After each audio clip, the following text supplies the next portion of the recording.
কাদির। সমস্ত ক্ষমতার মালিককে, ইজ্জত দেওয়ার মালিককে, ইজ্জত ছিনায় নেওয়ার মালিককে, পাঁচতলা উঠানের মালিককে, গাছতলায় এক থাপ্পড় দিয়ে গাছতলা নামানোর মালিককে।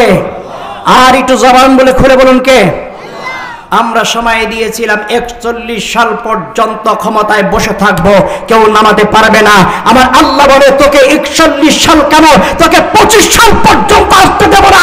গায়ে পাক্কা দিয়ে বাংলাদেশ থেকে বিতাড়িত করে তোর কোন জায়গায় স্থান হবে না।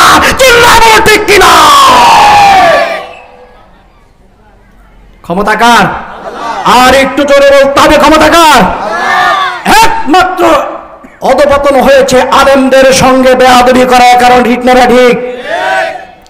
আলেমদেরকে খাঁচায় বন্দী করে আলেমদেরকে এমন অত্যাচার করেছে, হাত উল্টো মেহে দিয়ে দোয়া করেছে, আল্লাহ এর বিচার করবা তুমি। আল্লাহ বিচার করেছে কিনা? আমি যখন আজকে আপনাদের মাহফিলে আসতেছিলাম, ফেসবুক চালিয়েছি, আল্লামা মামুনুল হক কিভাবে যে দোয়া করতেছে, আল্লাহ তুমি এর বিচার করিও, তোমার কাছে দিয়ে দিলাম, এর বিচার করিও। আমাদের মুফতি আমির হামজা যেইভাবে দোয়া করেছিলেন, যেইভাবে কষ্ট দিয়েছে, কষ্ট দিছে কি দেয় নাই? এরা ছিল মাজলুম। মাজলুমের দোয়া কখনো বৃথা যায় না। ঠিক না ব্যাঠি? মাজলুমের দোয়া কখনো বৃথা যায় না। মুসলমান ভাইরা আমার, বন্ধুগণ আমার, এটা কখনো স্বপ্নেও ধারণা করেছিলাম না যে আমরা এই স্বাধীন বাংলায় আবার 5 আগস্টে স্বাধীনভাবে আমরা কথা বলতে পারবো। ঠিক না ব্যাঠি? এই সব খেলা কার? আর একটু জোরে বলুন কার? সব খেলা হলো আমার আল্লাহ। তো এই জন্য আমরা এখন থেকে আমরা কি করব? আমরা এটাই দেখতে চাই, কোরআনের আইন বাংলাদেশে আমরা জারি করতে চাই কি চাই না? আর একটু জোরে বলুন, চাই কি চাই না? মুসলমান ভাইরা, ফেরাউন কি কম ক্ষমতার মালিক ছিল?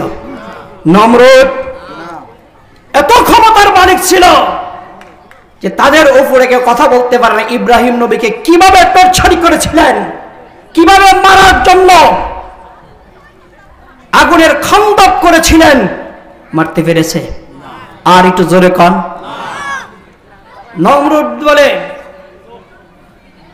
যে ইব্রাহিম, তোমার খোদার সঙ্গে আজকে যুদ্ধ করব, তোমার খোদাকে শেষ করে দেব, তীরের আঘাত দিয়ে তোমার খোদাকে শেষ করে দেব। নাউজুবিল্লাহ, একটু জোরে বলেন। ইব্রাহিম নবী মুস্কি মুস্কি হাসে আর বলে, আমার খোদাকে মারা কি অত সহজ? অত সহজ? আমার খোদাকে মারা সহজ নয়। তখন বলতেছে, তোমার খোদার সঙ্গে যুদ্ধ করব, তোমার খোদাকে শেষ করে দেব। কোথায়? চলো যাই, বড় মাঠের মধ্যে চলে যাই। ইব্রাহিম নবী এবং নমরুদ তার চেলা চামচাদেরকে সহ নিয়ে কি করলেন? মাঠের ভিতর চলে গেলেন। যাওয়ার পর তীর সই করে আকাশের দিকে যখন নমরুদ মেরেছে, তোমার খোদাকে আজকেই শেষ। আমার আল্লাহ বলে, তোকে আমি একটু সান্ত্বনা দেওয়ার জন্য আমি তোকে বুঝিয়ে দেব, আসলেই তোর খোদাকে, ইব্রাহিমের খোদাকে মেরে ফেলেছ। আমার আল্লাহ রাব্বুল আলামিন বলে, হে জিবরাইল, জান্নাত থেকে একটা মাছ এনে মাছের রক্ত তীরের মাথার মধ্যে ভরিয়ে আবার লাগাইয়া আবার নিচের দিকে ছেড়ে দাও। তীরের মাথায় মাছের রক্ত মাখাইয়া আবার নিচের দিকে ছেড়ে দিয়েছে। নমরুদ যখনই মাত্র তীরটা দেখেছে, দেখে তীরের মাথায়, তীরের আগায় রক্ত দেখা যায়। কয়, ইব্রাহিম তোমার খোদা শেষ। নাউজুবিল্লাহ, জোরে বলেন। ইব্রাহিম মনে মনে বলে যে আমার খোদা কি শেষ করেছ? অতই কি সহজ? সঙ্গে সঙ্গে দেখুন দেখিয়ে দিলেন। দেওয়ার পর, এখন তোকে শেষ করব, তুই আমার বিরুদ্ধে লেগেছিস, তোকে আমি এখন শেষ করে দেব। মুসলমান ভাইরা আগুনের ভিতরে ফেলাইলো, চরক বানালো, আগুনের ভিতরে ফেলাইতে পারে না। কেমন করে আগুনে ফেলবে? তাকেই আগুনে ধা করে ধরতে চায়। মিস্টার ইবলিস এসে হাজির। মিস্টার ইবলিস কয়, দোস্ত কি হয়েছে? কয়, বড় চিন্তার মধ্যে পড়ে গেছি। কি হয়েছে? যে এতদিন যাবত এত বড় আগুনের একটা গর্ত করলাম, আগুনের খন্দক করেছি আমার শত্রু ইব্রাহিমকে শেষ করার জন্য, কিন্তু পারছি না। কেন? কেমনে ফালাবো? বলে তোমার মাথায় বুদ্ধি নেই? আমার কাছ থেকে কিছু বুদ্ধি নিবা? বলে তুমি কে? বলে আমি হলাম মিস্টার ইবলিস। বলে ঠিক আছে বন্ধু, তোমারকেই তো আমি খুঁজতেছি। বড় একটা চরকির ব্যবস্থা করো, চরকির ব্যবস্থা করা যখন হয়ে গেল, এখন ঘুরাবে আর ঘুরাইতে পারে না। কে ধরে রেখেছে? আর একটু জোরে বলুন, আর একটু জোরে বলতে হবে কে? আমার আল্লাহ ধরে রেখেছে, ফেরেশতার মাধ্যমে ধরে রেখেছে। এক বিন্দু পর্যন্ত চরকিটা ঘুরতে পারছে না, ঘুরাইতে পারে না। আবার মিস্টার ইবলিস ডাক দেয়, বলে দোস্ত এখন আবার মন খারাপ কি হয়েছে? বলে চরকি বানাইলাম তোমার কথা মতো, কিন্তু চরকিটা ঘুরাইতে পারছি না, ফেলাইতে পারছি না।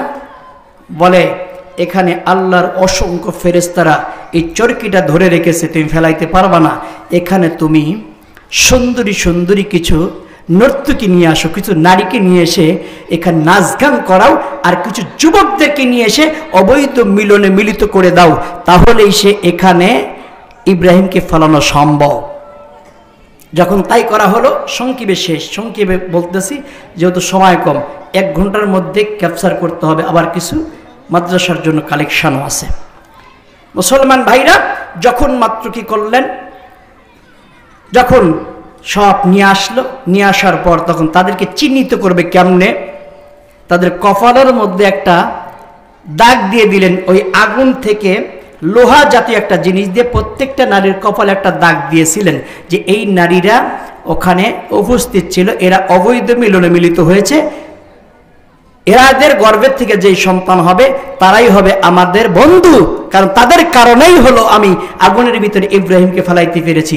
যেই মা বোনেরা কপালের মধ্যে টিক নাই, তারা হলো ওই নমরুদের উত্তরসূরি। জোরে বলুন নাউজুবিল্লাহ। এখনকার কিছু কিছু মা বোনরা নেয় কি নেয় না? আপনাদের এই মংলার মা বোনরা ভালো আছে, কিন্তু আমাদের সিরাজগঞ্জের কথা আমি বলতেছি, যখন মাত্র আগুনের ভিতরে ফেলাইলো, আমার আল্লাহ রাব্বুল আলামিন বলে, কুলনা ইয়া নারু কুনি বারদা ওয়া সালামান আলা ইব্রাহিম, হে আগুন এমন হয়ে যাও, ঠান্ডাও না গরমও না, আমার ইব্রাহিমের যেন কোনো কষ্ট না হয়, একটা লোম পর্যন্ত যেন আগুনে পুরাইতে না পারে। জোরে বলুন মারহাবা, আর একটু জোরে বলুন মারহাবা। মুসলমান ভাইরা শুধু তাই নয়, যখন কি করলেন নমরুদ, যখন কি করে ইব্রাহিমকে মারার জন্য যখন চেষ্টা করলেন, তখন কি করবে? তখন আমার আল্লাহ রাব্বুল আলামিন বলে, হে নমরুদ, তোকে মারতে আমার কোনো বাহিনীর দরকার নেই, মাস্তান লাগবে না। সবাই তার কাছে আল্লাহর কাছে ফরিয়াদ জানালো, ভাগ ভাল্লুক শ্রীগাল কুকুর সকলেই আল্লাহর কাছে ফরিয়াদ জানিয়েছে, আল্লাহ তুমি হুকুম দাও নমরুদের গোষ্ঠীকে শেষ করে দেই, তাদেরকে খেয়ে শেষ করে ফেলি। বলে না, কিন্তু একদল একেবারে ছোট্ট নরমাল কিছু মশার দল ফল আল্লাহকে ডাক দিয়ে বলে, আল্লাহ আমরা তো ছোট্ট, আমরা দুর্বল, একটা থাপ্পড় দেওয়ার আগেই আমরা শেষ। ঠিক না ঠিক?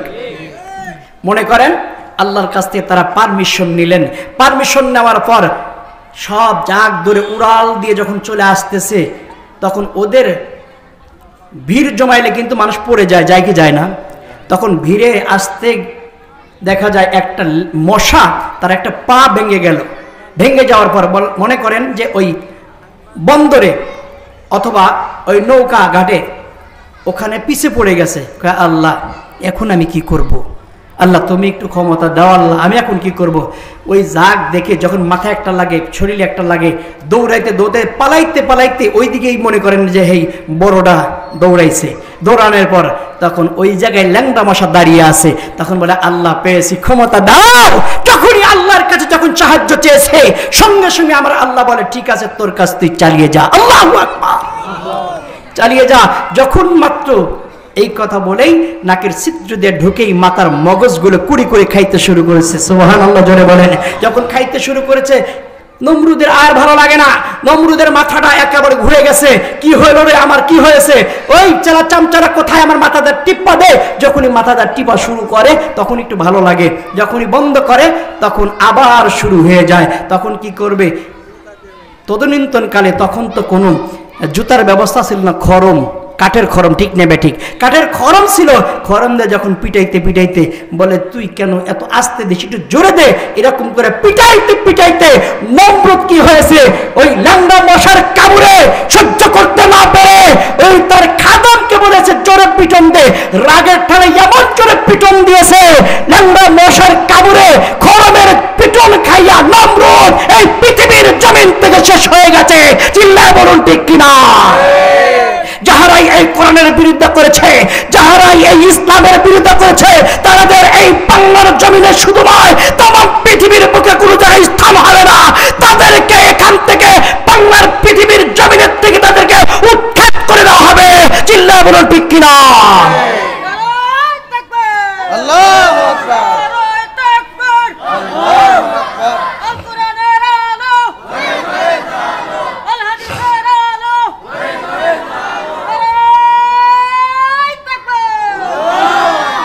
আল্লাহ রাব্বুল আলামিন আমাদের সকলকে সহি বুঝ দান করে বলুন আমিন।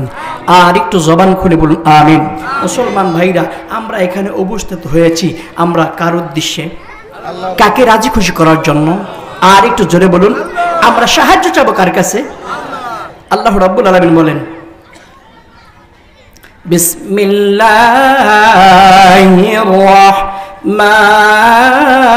রাহমানির রহিম ومن يتوكل على الله فهو حسبه আল্লাহু আকবার বলুন। মুসলমান ভাইরা আমার, বন্ধুগণ আমার, আল্লাহ রাব্বুল আলামিন বলে ও তামাম বিশ্বের মানুষেরা শুনে নাও, যেই ব্যক্তি আমি আল্লাহর উপর ভরসা রাখবে, আমি আল্লাহর উপর তাওয়াক্কুল করবে, ওই ব্যক্তির জিম্মাদার, ওই ব্যক্তির গার্জিয়ান আমি আল্লাহ নিজে হইয়া যাই। জবান খুলে বলুন না সুবহানাল্লাহ। ও মুসলমান ভাইরা, একটু ভালো করে দিলের কান্দা শুনবেন গো ভাই। আমার আল্লাহ যদি আমার আপনার গার্জিয়ান হয়, আমার আপনার জিম্মাদার যদি আমার আপনার আল্লাহ যদি হয়ে যায়, আমার আপনার কি আর কোনো চিন্তা আছে? আর একটু জোরে বলুন, চিন্তা আছে? আমার আপনার কোনো চিন্তা নাই, আমার আপনার কোনো ভয় নাই, আমার আপনার কোনো পেরেশানি নাই। তো এজন্য আমাদেরকে আল্লাহকে ডাকতে হবে, আল্লাহর উপর ভরসা, আল্লাহর উপর তাওয়াক্কুল রাখতে হবে। তাহলে সে আল্লাহ রাব্বুল আলামিন আমার আপনার জিম্মাদার হইয়া আমার আপনার জন্য রেখে দিয়েছে জান্নাত। জবান খুলে বলুন না সুবহানাল্লাহ। ও মুসলমান ভাইরা, একটু ভালো করে দিলের কান্দা শুনবেন। আল্লাহর একজন বান্দি, একটি কিতাবের মধ্যে পড়লাম, যে গল্পের হৃদয় গলে আল্লামা মুফিজুল ইসলাম তার কিতাবের মধ্যে লেখেন, আল্লাহর একজন বান্দি কি করতেছেন, আল্লাহর একজন বান্দি কাবাগার তওয়াফ করার জন্য ছোট্ট একটা বাচ্চারে কাঁধের মধ্যে নিয়ে ঘুরতেছে, কাবাগার তওয়াফ করে আর বলে হে রহিম, হে রহিম, ওই দিন কবে আসবে, ওই দিন কত দূর, ওই দিন আবার কবে আসবে, ওই দিনের জন্য আবার কতদিন অপেক্ষা করতে হবে। যখন এই শব্দটা যখন বলতেছে, মুসলমান ভাইরা আমার, বন্ধুগণ আমার, একটু ভালো করে দিলের কান্দা শুনবেন, একটু দিলটা নরম করে দেন, একটু মনটা নরম করে দেন। হতে পারে বন্ধু একটি ফোঁটা চোখের পানি হবে আমার আপনার জন্য নাজাতের উসিলা। আল্লাহ রাব্বুল আলামিন বলেন ফালিয়াদহাকু কলিলান ওয়ালিয়াবকু কাসীরা। বান্দা বান্দি রে, তোমরা অল্প করে হাসো, বেশি করে তোমরা কাঁদো। হাসলে অন্তরটা মরে যায়, কাঁদলে দিল পরিষ্কার হয়, কাঁদলে গুনাহ মাফ হয়। জবান খুলে বলুন না সুবহানাল্লাহ। ও আমার বাংলার যুবক ভাইরা, আমার বাবারা, আমাদের চোখের মধ্যে পানি আসে না, আমাদের চোখের মধ্যে পানি আসে না। গুনার কাজ করতে করতে আমাদের অন্তরটা নষ্ট হয়ে গেছে, সুদ খাইতে খাইতে আমাদের অন্তরটা নষ্ট হয়ে গেছে, ঘুষ খাইতে খাইতে আমাদের অন্তরটা নষ্ট হয়ে গেছে। আমার আপনার চোখের মধ্যে পানি আসে না। ও মুসলমান ভাই রে, একমাত্র চোখের পানি হলো জাহান্নামের আগুন নিবানের জন্য হাতিয়ার। জবান খুলে বলুন ঠিক কিনা? একমাত্র চোখের পানির দ্বারা জাহান্নামের আগুনকে নিস্তব্ধ করে দিবেন আমার আল্লাহ। জোরে বলুন সুবহানাল্লাহ। আল্লাহর বান্দি বলে হে রহিম, ওই দিন কবে আসবে, ওই দিন কত দূর, ওই দিনের জন্য আর কতদিন অপেক্ষা করতে হবে। কিন্তু কাবাগার তওয়াফ করতে বলবে লাব্বাইকা লা শারীকা লাকা লাব্বাইক, এই শব্দটা শুধু বলবে, কিন্তু এই কথাটা বলে পিছন থেকে আল্লাহর একজন বান্দা শুনতে পেলেন যে কি ব্যাপার, আল্লাহর এই বান্দি লাব্বাইক না বলে বলতেছে হে রহিম, এই দিন কবে আসবে, ওই দিন কত দূর। এটা আবার বলে কেন? এটার পিছনে অবশ্যই কারণ আছে। আল্লাহর বান্দা তখন ডাক দেয়, বলে হে আল্লাহর বান্দি, শোনো, তোমার সঙ্গে দুটি কথা বলতে চাই। বলে কি ভাইজান, কি বলবেন? বলে তুমি এই শব্দ কেন বলতেছো? তুমি কাবাগর তওয়াফ করা বাক্য যেটা, শব্দ যেটা, সেটাই তুমি বলো, এটা কেন বলো? বলে ভাইজান এটার পিছনে কারণ আছে। বলে কি কারণ? যে শুনবেন? যে হ্যাঁ, কিছু সময়ের দরকার। বলে ঠিক আছে শুনবো। বলে তাহলে বসেন। তখন আল্লাহর বান্দি বলতেছে, একদিনকার ঘটনা, আমি একটা সফরের উদ্দেশ্যে আমি রওনা করলাম। তদনীন্তনকালে কোনো যানবাহনের ব্যবস্থা ছিল না, একমাত্র জলপথে, যেরকম আমি এখানে ট্রলার পার হয়ে আসলাম, এরকম ট্রলার এবং স্টিমার, জাহাজ এগুলো ছিল। আল্লাহর বান্দি বলে আমি একটা সফরের উদ্দেশ্যে রওনা করলাম, কিন্তু আমি যেই নৌকাতে, যেই ট্রলারে যাব, সেই ট্রলারটা ছেড়ে দিয়েছি। আমি এখন কিসে যাব? আমি চিন্তার মধ্যে পড়ে গেলাম। আমাকে যাওয়া খুবই প্রয়োজন, খুবই দরকার। আল্লাহর বান্দি তখন বলে যে আমি একটা ট্রলার ছিল, সেই ট্রলারটা ছিল হলো ব্যবসায়িকদের উদ্দেশ্যে, যারা ব্যবসা বাণিজ্য করে তাদের। তারা আমার ভাব মূর্তিমা বুঝে বলতেছে, হে আল্লাহর বান্দি তুমি কি কোথায় যাইবা? বলে হ্যাঁ আমি যাব। কোথায়? অমুক জায়গায়। বলে আমরা তো সেই জায়গায় যাব, যদি যেতে চাও দেরি না করে উঠি, তাড়াতাড়ি উঠে পড়ো। আল্লাহর বান্দি বলে যে আমি একা মহিলা মানুষ, আমি কেমনে ওখানে উঠবো? সবাই পুরুষ মানুষ, যদি কোনো বিপদ হয়ে যায় তাহলে আমাকে তো সাহায্য করার মতন কেউ নাই, কোনো পুরুষ নাই, একমাত্র আল্লাহ ছাড়া। আল্লাহর বান্দি বলে আমাকে যাওয়া দরকার। আমি আল্লাহর উপর ভরসা করলাম। ইয়াকা না'বুদু ওয়া ইয়াকা নাস্তাঈন। আল্লাহ আমি তোমারই ইবাদত করি, তোমার কাছেই কেবলমাত্র, শুধুমাত্র তোমার কাছেই সাহায্য চাই। কার কাছে? মুসলমান ভাইরা আমার, বন্ধুগণ আমার, যখন আল্লাহর বান্দি আল্লাহর কাছে যখন সাহায্য চাইল, আল্লাহ রব্বুল আলামিন, এখানে কেউ নাই একমাত্র তুমি ছাড়া, আমার সতীত্ব এবং চরিত্র হেফাজতের মালিক একমাত্র তুমি। জোরে জোরে বলুন সুবহানাল্লাহ। ও আমার যুবক ভাইরা, ও আমার বাবার, একটু ভালো করে দিলের কান্দ শোনার জন্য চেষ্টা করেন। আল্লাহর বান্দি বলে যখন আমি নৌকার মধ্যে যখন উঠে পড়লাম, লঞ্চের মধ্যে যখন আমি উঠে পড়লাম, উঠে পড়ার পর সময়টা ছিল আসরের নামাজের পর, যখন আমার নৌকাটা যখন ছেড়ে দিল, আমার স্টিমারটা যখন ছেড়ে দিল, ছেড়ে দেওয়ার পর আমি দেখতে পেলাম আকাশটা কেমন যেন মেঘাচ্ছন্ন দেখা যায়, মেঘলা অবস্থা দেখা যায়। আমি তখন ভয়ভীত হয়ে গেলাম, এখন যদি কোনো বিপদ আসে তাহলে আমাকে কে বাঁচাবে? আল্লাহ তুমি ছাড়া তো কেউ নাই। ও বন্ধুগণ আমার ভাইরা, আল্লাহর বান্দি বলে আমি যখন নৌকার মধ্যে উঠে পড়লাম, মেঘ অবস্থা দেখে কিছুক্ষণের মধ্যে দেখা যায় আমাদের ওই নৌকাটা কেমন যেন সমুদ্রটা, নদীটা ফাঁপি শুরু হয়ে গেল, আমাদের এমন জোরে একটা তুফান শুরু হয়ে গেল, আমার নৌকাটা উতাল পাতাল শুরু করতেছিল। ও বন্ধু, আল্লাহর বান্দি বলে আমি তখন কি করলাম, নৌকার মধ্যে থেকে আমি আল্লাহরে ডাকতেছি, আল্লাহ ও রব্বে কারীম, ও মাবুদ, একমাত্র তোমার কাছে সাহায্য চাই, তুমি ছাড়া কেউ নাই, তুমি ছাড়া কেউ নাই, তুমি আমারে বাঁচাইবা, তুমি আমারে রক্ষা করবা। এই বলিয়া যখন কি করলাম, নৌকার মধ্যে বসে আল্লাহর শুকরিয়া, আল্লাহরে ডাকতেছিলাম। কিছুক্ষণের মধ্যে এমন জোরে একটা তুফান শুরু হয়ে গেল, ওই তুফানের কারণে আমাদের নৌকাটা ভেঙ্গে চূর্ণ বিচ্ছিন্ন হয়ে গেল। কে কোথায় চলে গেল কার কোনো খবর নেই, কার কোনো হুতিশ নাই। ও মুসলমান ভাইরা, আল্লাহর বান্দি বলেন, ভাইজান আমার কোলে যেই সন্তানটা দেখতেছেন, সেই সন্তানটা আমার বুকে ছিল। আমি আল্লাহরে ডাক দেব, বলি আল্লাহ এখানে কেউ নাই, তুমি আমার সাহায্য করো। আমার সন্তানটারে আমি উপরের দিকে উঠালাম, দুটা হাত ধরে আমি উপরের দিকে উঠাইয়া আমি পানি খাইতে খাইতে আমার অবস্থা খারাপ হয়ে গেল। আমার একটাই প্রতিজ্ঞা ছিল, আমার জীবনের বিনিময় হলেও আমার সন্তানকে কোনো ক্ষতি হতে দেব না। জবান খুলে বলুন না সুবহানাল্লাহ। ও বন্ধু, আল্লাহর বান্দি তখন বলে, আমার ওই সন্তানটাকে আমি দুটি হাত ধরে যখন উপরে উঠাই রাখলাম, আমি আল্লাহরে ডাক দেব, আল্লাহ আমার সন্তানকে তুমি রক্ষা করো, আমার সন্তানটাকে তুমি বাঁচাও। ও মুসলমান ভাইরা, আমার আল্লাহর বান্দি বলেন, এমন অবস্থা হলো আমার আর কোনো শরীরের মধ্যে কোনো বোধ শক্তি নাই, আমার এই অবস্থা হয়ে গেছে, কিন্তু সন্তানকে কোনো ক্ষতি হতে দিচ্ছিলাম না। কারণ হলো আমার সন্তানের জন্য আমি মা জনম দুঃখিনী, কতইটা কষ্ট করেছি। কতই না আমি রাত্রি যাপন করেছি। আমার সন্তান যখন আমার গর্ভে ছিল, সন্তান যখন একটা লাথি মেরেছে, একটা চিৎকার মেরে আমি বিছানার মধ্যে শুয়ে পড়েছি, সেই কষ্টের সন্তানকে আমি মরতে দেব না।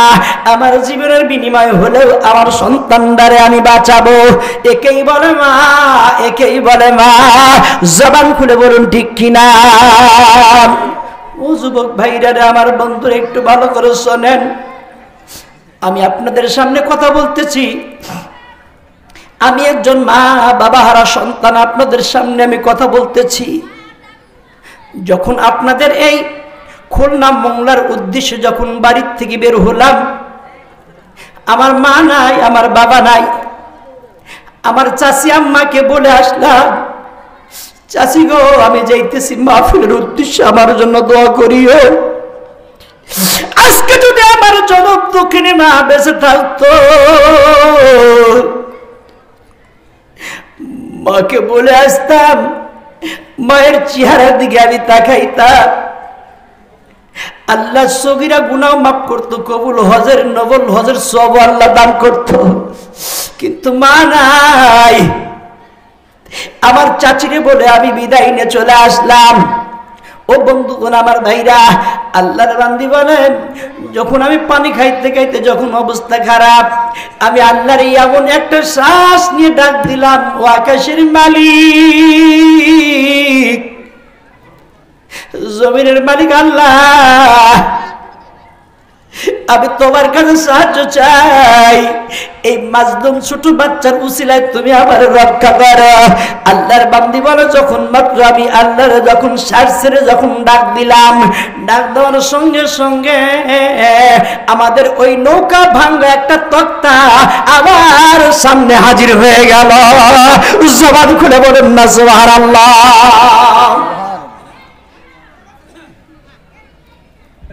আল্লাহর বান্দি বলেন, যখন ভাঙ্গা তক্তাটা যখন আমার সামনে যখন হাজির হয়ে গেল, আমার বাচ্চা নিয়ে আমি তক্তার উপর উঠে বসে মাওলা পাকের শুকরিয়া আদায় করা শুরু করলাম। জবান খুলে বলুন না সুবহানাল্লাহ। শুকরিয়া আদায় করতে হবে কার? আর একটু জোরে বলুন কার? সুখে এবং দুঃখে আল্লাহর নিয়ামতের শুকরিয়া আদায় করা লাগবে। আল্লাহ রাব্বুল আলামিন বলেন, লা ইন শাকারতুম লা আযীদান্নাকুম ওয়া লা ইন কাফারতুম ইন্না আযাবি লাশাদীদ। আল্লাহু আকবার বলুন। সুখে দুঃখে কার শুকরিয়া আদায় করব? আল্লাহ। আল্লাহর শুকরিয়া আদায় করা লাগবে। শুকরিয়া সম্পর্কে অনেক আলোচনা রয়ে গেছে, ওদিকে যেতে চাই না। বলতেছি, আল্লাহর বান্দি আল্লাহর শুকরিয়া আদায় করা শুরু করলো। ওখানে নফল নামাজও পড়লেন। পড়ার পর দেখতে পেলেন আল্লাহর বান্দি যে আমার এই ভাঙ্গা তক্তার উপর বসে আছি, সামনেই দেখা যাচ্ছে আল্লাহর একজন বান্দা, হাফসি একজন যুবক, পানির মধ্যে হাবুডাবু খাচ্ছে। আমার দেখে খুব মায়া লাগলো।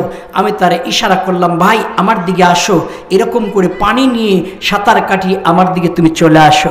আল্লাহর বান্দা হাফসি যুবককে যখন ডাক দিলেন, আল্লাহর বান্দা যুবক তার তক্তার উপর উঠে বসে পড়লেন, টান দিয়ে উঠায় বসালেন। বসানোর পর তখন আল্লাহর বান্দি ডাক দেয়া বলে, যুবক ভাই, এখন আমরা দুজন সহ আল্লাহর শুকরিয়া আদায় করা শুরু করি, আল্লাহর ডাকি, কারণ আল্লাহ আমাদেরকে বড় একটা বিপদ থেকে উদ্ধার করেছে। জবান খুলে বলুন ঠিক নেবে ঠিক। আমরা যদি কোনো বিপদের মধ্যে পড়ে যাই, দেখা যায় কি থুয়ে কি আল্লাহর ডাক দিব, লা ইলাহা ইল্লাল্লাহ, এটা বলতে বলতে দেখা যায় মুখ দিয়ে ফেনা উঠে যায়। ঠিক নেবে ঠিক। যখনই বিপদ চলে যায় তখনই বলি যে ওই ড্রাইভারটা এমন ভালো ছিল, ড্রাইভার ভালো না হলে আজকে নদীর ভিতরে আমরা ডুবে মারা যেতাম। ঠিক নেবে ঠিক। আমরা ভরসা দেই তখন কিসের উপরে? ড্রাইভারের উপর ভরসা দেই, নৌকা চালকের উপর ভরসা দেই, গাড়ি চালকের উপর ভরসা দেই। কিন্তু এটা সম্পন্ন গুনাহ কবিরা, এটা কখনো ভরসা দেওয়া যাবে না। একমাত্র ভরসা রাখতে হবে কার উপরে? যে আল্লাহ আমাদেরকে সাহায্য করেছে, আল্লাহ আমাদেরকে বাঁচিয়েছে। ঠিক না ঠিক? আল্লাহ আমাদেরকে বাঁচিয়েছে, আমাদেরকে বাঁচিয়েছে। অনুরূপভাবে আল্লাহ আমাদেরকে এই মুক্তভাবে কথা বলার তৌফিকও দিতেছে কে? আল্লাহু আকবার। জোরে বলেন। মুসলমান ভাইরা, আমার বন্ধুগণ, আমার কষ্ট হচ্ছে কি? চলবে কিছুক্ষণ, কারণ নতুন এলাকায়, আপনাদের এলাকায় এসেছি, একটু মন পান করে আলোচনা করব, কিন্তু সময়ের অভাবে হয়তো বা করতে পারবো না। অনেক আলোচনায় আমি গুছিয়ে নিয়ে আসছিলাম যে কিছু সুন্দর সুন্দর আলোচনা শোনাবো। মুসলমান ভাইরা, তখন আল্লাহর বান্দি যখন এই কথা বললেন, বলার পর যুবকের অন্তরের মধ্যে ধোঁকা দিয়েছে কে? শয়তান। কে? ইন্না শাইতানা লিল ইনসানি আদুউম মুবিন, নিশ্চয় শয়তান আমাদের প্রকাশ্য শত্রু। শয়তান আমাদের ধোঁকা দেয়। ফাওয়াসওয়াসা লাহুমুশ শাইতান, ওই অন্তরের মধ্যে ধোঁকা দেয়, কুমন্ত্রণা দেয়। শয়তান তখন ধোঁকা দিয়ে যুবককে ডাক দিয়ে বলে, নারী, হে যুবক, ওই নারীটা এত সুন্দর, এত সুন্দরী নারী, জীবনে কখনো তোর চোখ দেখে নাই, তোর মন কখনো পাবে কি পাবে না। এই নারীকে তুই এখন কি করবি? তোর প্রেমে আসক্ত করতে হবে। তো তোর এই সব আল্লাহর শুকরিয়া বাদ দিয়ে দে। তখন আল্লাহর বান্দা যুবক ডাক দে বলে, নারী, এগুলো সব বন্ধ করে দাও, এগুলো সব বাদ দিয়ে দাও, তোমার ভালোবাসায় আমি আসক্ত হয়ে গেছি। নাউজুবিল্লাহ, জোরে কোন।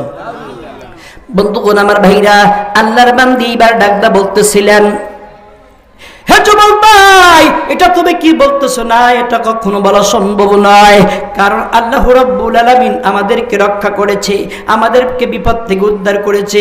এগুলা বাদ দাও, আল্লাহ কিন্তু আবার আমাদেরকে আযাব দিবে, আল্লাহ আমাদেরকে আবার গজব দিবে। যুবক কোনো প্রকারে কোনো কিছু মানলেন না।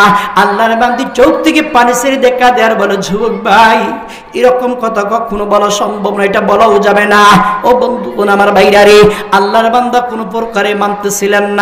ও বন্ধু, আল্লাহর বান্দি এইবার আল্লাহকে ডাক দেয়, ইয়াকা নাবুদু ওয়া ইয়াকা নাস্তাঈন, আল্লাহ তোমারই গোলামি করি, তোমার কাছে একমাত্র সাহায্য চাই, কারো কাছে সাহায্য চাই না। আমি এই লঞ্চের মধ্যে উঠতে গিয়ে সর্বপ্রথম তোমার উপরে আমার সতীত্ব এবং চরিত্র হেফাজতের মালিককে বানিয়েছি একমাত্র তোমাকে। আল্লাহ তোমার উপর ভরসা করি এই নৌকার মধ্যে উঠেছিলাম। ও মালিক, তুমি আমারে বাঁচাও, তুমি আমারে বাঁচাও।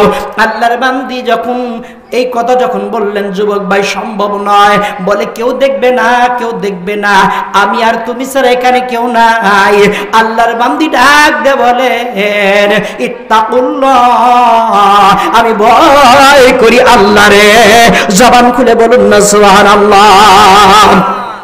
হে ভাই যুবক, দুনিয়ার কেউ না দেখলো, দুনিয়ার কোনো মানুষ না দেখলো, কিন্তু আল্লাহর চোখকে কি আমি ফাঁকি দিতে পারবো? আল্লাহর চোখ কখনো ফাঁকি দেওয়া সম্ভব নয়। জবান খুলে বলুন ঠিক কিনা। ঘরের মধ্যে অন্ধকারেও যদি আমি আপনার রমজান মাসে যদি খাই, আল্লাহ বোধ হয় দেখবে না? দেখবে কি? কয় হুজুর কে কয় পর্দা নাই? রমজান মাসে পর্দার অভাব নাই, ঠিক নেবে ঠিক? রমজান মাসে পর্দার অভাব নাই। আমি বলি খাও খাও, জন্মের তরে খাও। যখন তোমাদের চক্ষুরা বন্ধ হয়ে যাওয়া, তখন বুঝে আসবে তোমরা যে দুনিয়ার মধ্যে রমজান মাসে খেয়েছো, তখন বুঝে আসবে কেমন ঠেলা। জোরে জোরে বলুন ঠিক কিনা। ও মুসলমান ভাইরা আমার, বন্ধুগণ আমার, একটু ভালো করে দিলের কান্দ শুনবেন। আল্লাহর বান্দি বলতেছেন, যখন মাত্র কি করলেন, যুবক কোনো প্রকারে মানে না। আমাকে ধরার জন্য যখন আকৃষ্ট হলেন, আমাকে যখন ধরবে, আমি তখন আল্লাহর ডাক দেব, আল্লাহ তুমি আমারে সাহায্য করো, তুমি আমারে বাঁচাও। আল্লাহর বান্দি বলে, হঠাৎ করে আমার মাথার মধ্যে একটা বুদ্ধি চলে আসলো। আমার ছোট্ট বাচ্চার একটু শরীরের মধ্যে একটু চিমটি কাটলাম, চিমটি দিয়ে বাচ্চার একটু কাঁদালাম। সন্তান যখন কেঁদে উঠলো, আমি তখন ডাক দিয়ে বলে, যুবক ভাই, আমার সন্তানটা একটু কাঁদা বন্ধ করে নিক, আমার সন্তানটা একটু কাঁদা বন্ধ করুক, তারপরে আমি তোমার প্রেমে আসক্ত হয়ে যাব, আমি তোমার সঙ্গে অবৈধ মিলনে মিলিত হব, আমার প্রেম ভালোবাসা সব কিছু তোমার জন্য আমি উজাড় করে দেব। ও মুসলমান ভাইরা, আল্লাহর বান্দা যুবক তখন চিন্তা করলেন, আমার পথের কাঁটা আগে সরিয়ে নেই। এই বলে আল্লাহর বান্দা কি করলেন, হাবশী যুবকটা ওই নারীর বুকের থেকে সোনা মানিক ছোট্ট বাচ্চারে একটা টান দিয়ে নিয়ে সমুদ্রের ভিতরে যখন নিক্ষেপ করলেন। আল্লাহর বান্দা বলেন, যখন মাত্র আমার বুকের ভিতর থেকে আমার ছোট্ট বাচ্চারা যখন সমুদ্রের ভিতরে ফেলাই দিল, আমার মনে হয় আমার বুকের মধ্যে থেকে আমার ছোট্ট বুকের বাচ্চা নিল না, আমার কলিজার টুকরো সন্তানকে আমার কলিজার টান দিয়ে বের করে সমুদ্রের ভিতরে নিক্ষেপ করলো। এমন কষ্ট আমি পেলাম। ও মুসলমান ভাইরা, আমার বন্ধুগণ, আল্লাহর বান্দি কান্দে আর বলে, আহারে কত কষ্ট সহ্য করে সন্তানরে আমি রক্ষা করলাম, সন্তানরে আমি বাঁচালাম। ও যুবক ভাইরা, একটা বড় জোর চিন্তা করেন, একেই বলে মা, একেই বলে মা। নিজের জীবনের বিনিময় হলেও সন্তানকে বাঁচাইতে চায়। জবান খুলে বলুন ঠিক কিনা? মা জনম দুঃখিনী সন্তানের জন্য কত কষ্ট করে, কত রাত্রি যাপন করে। মুসলমান ভাইরে, মা যখন প্রেগনেন্ট অবস্থা, মা যখন গর্ভ অবস্থা হয়ে যায়, হওয়ার পর স্বামীর বাড়ির থেকে বাবার বাড়িতে যায়, যায় কি যায় না? আপনাদের এলাকায় কি যায়? যখন বাবার বাড়িতে যখন রওনা দেয়, বাবার বাড়িতে যখন যায়, আল্লাহর বান্দি শ্বশুরি আম্মার কাছে ক্ষমা নাই, মা তুমি আমার মাফ করে দাও। শ্বশুর আব্বারে বলে মাফ করে দাও। স্বামীর ঘরের ভিতরে ডাক দেয়, বলে পানের স্বামী গো, জীবনে কত হয়তো ভুল করেছি, সংসার জীবনে কতই না অপরাধ করেছি, পানের স্বামী গো আপনি আমারে মাফ করে দেন, আপনি আমারে ক্ষমা করে দেন। এই বলিয়া যখন কি করেন, যখন চলে যায় মায়ের বাড়িতে, মায়ের বাড়ির সময় যখন ঘনিয়ে আসে, ডেট ওভার হয়ে যায়, তখন আল্লাহর বান্দিরে নিয়ে যায় হসপিটালে, নিয়ে যায় কি যায় না? হসপিটালে নিয়ে যায়, আল্ট্রাসাউন্ড করে, বিভিন্ন ধরনের টেস্ট করে, ইসিসি করে, বিভিন্ন টেস্ট করার পর কয় সন্তান ঘুরে গেছে, অন্যদিকে আছে। এখন তাকে কি করতে হবে? এখন তারে অপারেশন করতে হবে, তাকে সিজার করে সন্তান বের করতে হবে। ডাক্তাররা তখন ভোট বসে, বসার পর চিন্তা করে, এই সন্তান যখন সন্তানকে বের করতে গেলে, সিজার করতে গেলে মাকে বাঁচানো সম্ভব নয়, মা বাঁচাইলে সন্তানকে বাঁচানো সম্ভব নয়, আর সন্তান বাঁচাইলে মাকে বাঁচানো সম্ভব নয়। এরকম ঘটনা ঘটে কিনা? এরকম ঘটনা যখন ঘটে যায়, তখন সবাইকে, যখন এই নারীর সব গার্জিয়ান পক্ষ যখন ডাকা হয়, ডাকার পর ডাক দেয়, বলে আপনারা কি চান? মা চান না সন্তান চান? সকলে এক বাক্যে সিগনেচার দেয়, এক বাক্যে বলে আমরা সন্তান চাই না, আমরা চাই একমাত্র মা। জবান খুলে বলুন ঠিক কিনা? যখন পারে, যখন চায়, তখন জবানে যখন সিগনেচার দেয়, মা জনম দুঃখিনীর কানের মধ্যে সামান্য ফিসফিস শব্দ যখন চলে আসে, ডাক দেয়, বলে ডাক্তার সাহেবটা কি বলেছে? বলে ডাক্তার সাহেব বলেছে এটা তোমারে বলা সম্ভব না, এখন বলবো না, তোমার কাছে তুমি থাকো, নিশ্চিন্তায় থাকো, তোমার কোনো কষ্ট হবে না। বলে না, তাড়াতাড়ি করে বলে দেন। ডাক্তার সাহেব কি বললো তাড়াতাড়ি আমার কাছে খুলে বলেন। আল্লাহর বান্দিকে যখন খুলে বলে, ডাক্তার সাহেব বলল, আপনারা বাচ্চা চান না মা চান? আমরা বলেছিলাম আমরা বাচ্চা চাই না, আমরা চাই হলো মা। আমরা মাকে বাঁচাইলে বাচ্চা আশা করা যায়। জবান খুলে বলুন ঠিক কিনা? মুসলমান ভাইরা আমার, বন্ধুগণ আমার, আল্লাহর বান্দি তখন ডাক দেয়, বলে আপনারা কি বলেছেন? সিগনেচার দিয়েছেন কিসেতে? তখন একটা কাগজ দেয়, এই কাগজের মধ্যে সিগনেচার দিয়েছি। বলে আপনাদের সিদ্ধান্তটা ভুল, আপনাদের সিদ্ধান্ত ভুল। আমি চাই না আমি দুনিয়ার ভিতরে বেঁচে থাকবো, আমার সন্তান বাঁচবে না, এটা আমি চাই না। আমি মারা যাইতে রাজি, তবু আমার সন্তান দুনিয়ার মধ্যে বেঁচে থাকবে, আমার সন্তান আমার জন্য দোয়া করবে, আমার সন্তান চাই, আমি মা দুনিয়ায় থাকতে চাই না। বাংলার যুবক ভাইরে একটু ভালো করে দিলের কান্দা শুনুন। মা জনম দুঃখিনী,